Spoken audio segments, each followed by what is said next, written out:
እንደዚህ ብለሽ መናገር አትችይ። እናትሽ ትሆናለች። በፈጣሪ ነው ማይም ደግሞ ይቅርታ ራማ ታወራው እንትና ዝም ብለሽ እናንተ እነዚህ ኮሜንተሮችን አታንብቡ። እስኪ ኮሜንት አታንብቡ። ረሃማ አወር የኔ ለምን አይታ ኮሜንት አይታ እኮ ነው ረሃማ ሆነ የተናገረችው። ኮሜንት እኮ ጽፋለች አይጻፍም። ይስታለች አሁን እኮ ትይታለች። ረሃማ ይቅርታ እያለች እኮ ነው። ይኸው ማይ ይቅርታ እያለች ነው። በቃ እኔ አንቺ እንደዛ አይነት ሰው አይደለሁም። ምክንያቱም እኔ ለሊት ሰኒ የመለስኩላት ሀይሚ የወደቀች ሰዓት ሳይሆን የስራው የተጀመረው ድሮ ነው። ዛሬ ላይ ግን ንፍታ ሊወቀስ አይችልም። በስራው መቋያም ትችላለች። ይሄ ስራ ይቀጥሉበት ብዬ የተናገርኩ ነገር የለም። ማንም ሰው ባገባው ወክል ነው የሚገባው እንጂ አይገባም ብዬ አሁን ይሄ እነሱ ነው የሚያደርጉት። እንደዚህ ነው ብለሽ አትፈትፍጪ። ገበሻ አሁን ግን አሁን ምንድነው ለማወራት የገበሽው ነው ጥያቄ እንጂ አትፈትፍጪ። ማፈትፈት ጥሩ አይደለም። እነሱ የሆነ ነገር እየሰጠሽ እንትና ደግሞ ያስገባል። አትፈትፍጪ። የምሬ ነው። አትፈትፍጪ። ያልተረዳችው ነገር አለ። እኔም ደግሞ ያልኩት ምን እንደሆነ ታውቂያለሽ? ሊሰኒ ስራውን የሚሰሩት እነሱ ሆኖ ሳለ ኒፍታ አትበሉ። ኒፍታ ወይኔ ጉዴ ፈላንቺ ምን ሆነሻል? አሁን ሌላ ሰው ደግሞ ሌላ ነገር ተረድቶ ሌላ ነገር እንዲል ነው እንደ የፈለግሽው። ምን ይሄ ነው? አንቺ ደግሞ አውራት የፈለግሽው ሰኒና ራይማ ይግባባሉ። ታያት ምንም አይመጣም በማለት ራይማ ምንድን ነው የምትይ? አሁን እኔ ግራ ገባኝ እኮ። አንቺ ግን ነገር ፈልገሽ ነው እኔ ነገር አልፈልግም። ሶሪ ሀይሚ 300 ሺህ ስትገባ አሁንም ጣጣነት ችግር ጭንቀት ሊያመጡ ነው ብዬ ሰኒ ሁልጊዜ 150 200 አመላቸው ነው። ይሄ የተለመደ ነገር ነው። ምንም ነገር ማለት ሪከርድ አድርጎ ማለት ነው። ሀይሚ ሁሌ ትልቅ ነገር ስትደርስ 200 ስትገባ ሀዘን ነበረ። 200 ስትገባ ሀዘን ነበረ። ልደቷ ጊዜ ሀዘን ነበረ። ሀዘን አታምጡ በእናታችሁ። አመት በዓል ሲመጣ ራሱ ማለት ነው በስትክክል ፎቶ ማታነሱ እናንተ ቆርቆንዳ ናቸው። ሲጀመር ሁለቱም ማለት ነው በራሳችሁ ተተከሉ። ዝም ብላችሁ ሁለታችሁ መስራት ከፈለጋችሁ ስሩ፣ ካልፈለጋችሁ በናታችሁ ተተከሉ። የበሬን ነው። ኦዲየንስን እንወዳለን፣ ኦዲየንስን እናከብራለን፣ ማራምን እናከብራለን። ምንም እንደዛ የሚባል ነገር የለም። ከተከበራችሁ ስሩ እና ሼር እናደርጋለን። ምንም ከተሳደባችሁኝ እኔ አያገበኝም። የምሬን ነው። አሁን ማለት ነው ራህማ ስሚ፣ አሁን የሆነ ሰንበዴ አሁን ብሩኬና ሀይሚ ሲሰሩ ማለት ነው እንዶ አንድ ሰው እነሱ መሀል ገብቶ ቪዲዮ ራሱ ቪዲዮ ውስጥ ከገባ ላይክም አይኖርም። ገባሽ? ሰንያ አንድ ነገር ተረጀኝ። እኔ እሱን እኮ ሳልረዳሽ ቀርቻ አይደለም። ግን ምን እንደሆነ ታውቂያለሽ?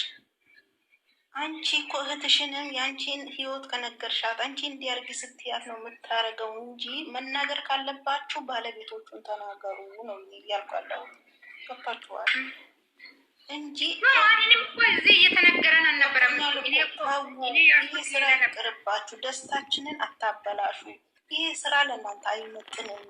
ተው ተመለሱ ማለት ያለ ይሄ ስራ ራሱ የዝሙት ስራ ነው ብለን ይሄን ተናገሩ እንጂ ሰብረቴን ከዲጃን ኩል ሲማን ጀማልን መናገር አይደለም።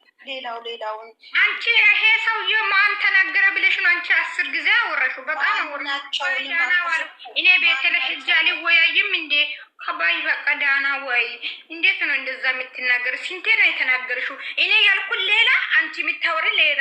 አንቺ ያራጋ እኔ አርፉል ምን ማለት ነው ይሄ ማለት? አረ በጣም እንደዛ አይደረግም። ይሄ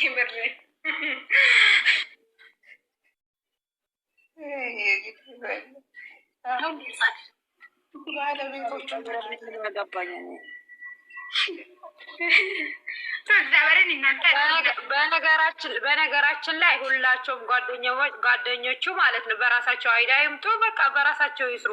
ደግሞ የራሳቸው ችግር ታዲያ በእነሱ ይመጣ እንዴ? ለምንድን ነው በእነሱ የሚመጡት? በራሳቸው አይዳ መጥታቸው መስራት ይችላሉ። ማታ እኮ በራሱ አይዲያ ሚስት ፈልገህ ና አምሳላትን ማነው ይሄ ፍጹም ከፈቀራ ከአምሳላት ጋር ግን ለአምሳላት ለእሱ አትገባም። ጥሩ ሴት ያምጣ። ልጅ ሰኒ ዛሬ እኮ በዩቱብ ላይ ቡርኬ እኮ እያፈላለገለት ነው። ማታ የራሱን ሚስት ፈልጎ አይሰራም ወይ የተባለ ነበር። ሆነ አሁን ለምሳሌ ይሄ ደግሞ አሁን ለምሳሌ ሚፍታ ሚስት ተገኘ ማለት ይሄ አንድ ቤት ላይ ይኖራሉ አይደለም። ሚፍታ የራሱ ቤት ተከራይቶ መውጣት አለበት ሚስት ከተገኘ ማለት ነው። ገባሽ? እንደዛ ነው መሆን አለበት። እንደዛ ይሄ 4 ሰው አንድ ቤት እንደዛ አይሆንም። አንድ ቀን ብጥብጥ ይወጣል፣ ይጋደላሉ ይችላሉ። ስለዚህ አይሆንም።